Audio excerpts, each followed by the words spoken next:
One of the biggest barriers to strategy execution is something that I call the strategy translation gap.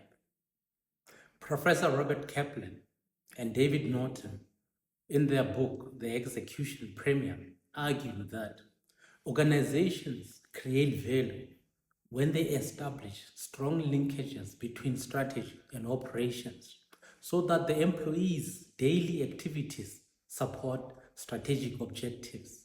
And this is where most organizations struggle.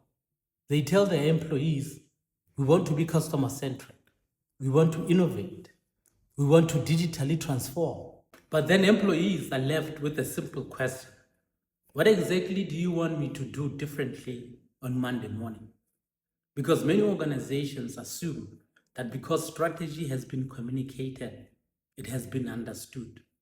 This is what I call the tell and translate fallacy, because communication is not translation, and strategy is not messaging, it's alignment, it's coaching, it's the behaviors that people live. Kaplan and Norton argued that value is created when strategy is connected to operations. In other words, when people understand how the work they do every day contributes to the strategic objectives. But strategy lives on one level and execution at another.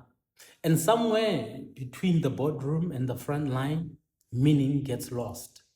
The strategy sounds clear to the executives because they created it.